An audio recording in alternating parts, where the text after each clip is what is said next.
किसान को खेत से लौटते समय रास्ते में एक चमकता हुआ अंडा मिला। वह हैरान होकर उसे घर ले आया।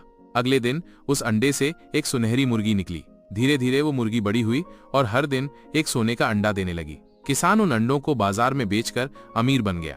लेकिन एक दिन एक बड़ा सांप किसान के घर में घुस आया और मुर्गी के सारे सोने के अंडे खा गया। किसान ने गुस्से में आकर सांप को मार दिया, लेकिन ये देखकर मुर्गी बहुत दुखी हुई और रोने लगी।